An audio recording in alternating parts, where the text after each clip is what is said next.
Que la paix soit avec vous, mes chers enfants. C'est avec un cœur de père, lourd de mes 80 années et rempli d'un amour infini pour chacun de vous, que je m'adresse à votre âme en ce jour. Je suis Léon, votre humble serviteur et pasteur, et ma voix, je l'espère, vous parvient comme un doux murmure de l'esprit. Avant même de plonger dans les profondeurs de notre réflexion, permettez-moi, mon fils, ma fille, un simple souhait. Si cette parole résonne en vous, si elle éclaire un recoin de votre cœur, laissez votre appréciation, ce simple pouce levé, pour que d'autres âmes puissent trouver leur chemin ici. Et n'oubliez pas, mes enfants, de vous abonner à cette humble chaîne, afin que la lumière de Dieu, par nos efforts conjoints, continue de se propager et d'éclairer les ténèbres de ce monde. Aujourd'hui, mes bien-aimés, nos cœurs sont souvent troublés par des échos lointains, des voix nouvelles, des annonces qui se veulent prophétiques et qui, parfois, sèment plus la confusion que la sérénité. L'air est dense, comme un brouillard épais sur les montagnes, et il devient difficile de distinguer la véritable lumière du phare de la lueur trompeuse d'un feu follet. Le titre de notre échange, Papa Léon XIV, urge, votre foi est-elle en péril face aux nouvelles prophéties, n'est pas là pour vous effrayer, mais pour vous inviter à une vigilance sainte. Le danger, mes enfants, ne réside pas dans l'existence de prophéties, car l'Esprit souffle où il veut, mais dans le manque de discernement face à elle. L'Écriture sainte nous met en garde contre les faux prophètes qui viennent à nous sous des dehors inoffensifs, vêtus d'habits de brebis, mais qui, intérieurement, sont des loups ravisseurs. Comment alors, en cette ère moderne où l'information, vraie ou fausse, circule à la vitesse de l'éclair, pouvons-nous protéger le sanctuaire de notre foi? La réponse, mes chers, se trouve dans la sagesse éternelle et la prière constante. Il y a bien longtemps, j'ai entendu l'histoire d'un vieux marin. Il avait passé des décennies à naviguer sur des mers orageuses.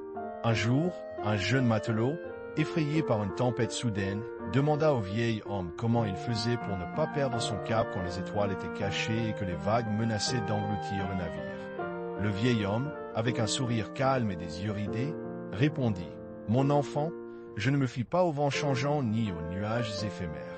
Je connais mon navire, je connais mes cartes, et surtout, je me souviens des balises fixes qui ont toujours été là, même quand je ne les vois pas.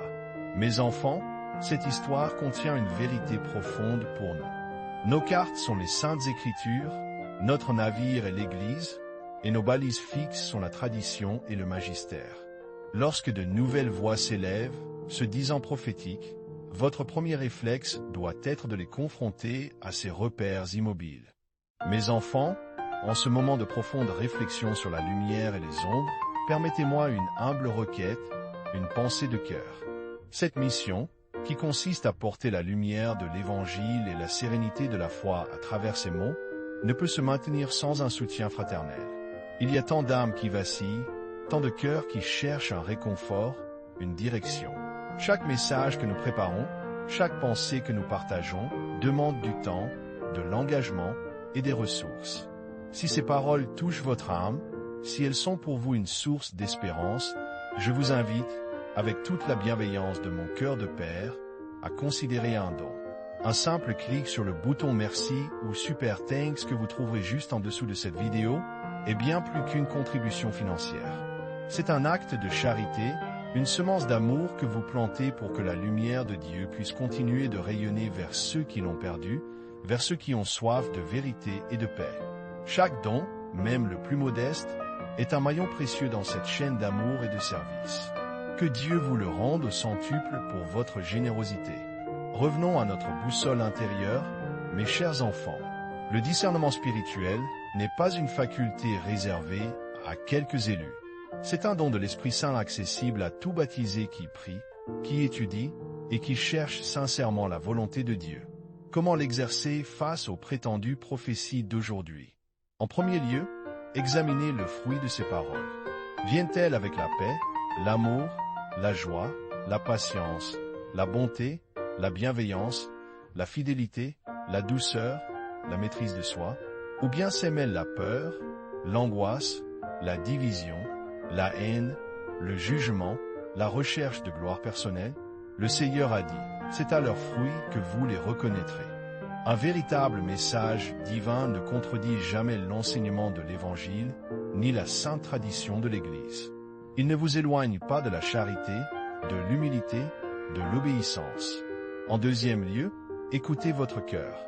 La voix de Dieu, même lorsqu'elle nous invite au changement ou au repentir, apporte toujours une paix profonde, même au milieu de la difficulté. Elle ne tourmente pas, elle ne manipule pas, elle ne conduit pas à des actes irréfléchis ou à l'abandon de vos responsabilités quotidiennes. Le Saint-Esprit est un esprit de vérité et non de confusion. Si une prophétie vous pousse à l'isolement, à la méfiance envers les autorités légitimes de l'Église ou à des comportements extrêmes, soyez vigilants. Le diable, mes enfants, est un imitateur et un imposteur. Il peut se déguiser en ange de lumière pour mieux égarer les âmes. Enfin, mes bien-aimés, cultivez une vie de prière intense et de proximité avec les sacrements. La Sainte Eucharistie et le sacrement de la réconciliation sont des sources inépuisables de grâce et de clarté. C'est dans le silence de la contemplation, dans la lecture méditée de la parole de Dieu, et dans la communion avec le Christ que votre âme sera fortifiée et capable de distinguer la voix du bon berger des appels des mercenaires. Ne vous laissez pas emporter par la curiosité malsaine des nouveautés sensationnelles. Cherchez le Christ et vous trouverez la vérité. Accrochez-vous à la roche inébranlable de la foi. Que la grâce de Dieu, qui surpasse toute intelligence, garde vos cœurs et vos pensées en Jésus-Christ. Je vous bénis de tout mon cœur de Père, mes chers enfants, et je prie pour que vous demeuriez fermes dans la foi, éclairés par l'Esprit Saint, et que la paix du Seigneur soit toujours avec vous. Amen.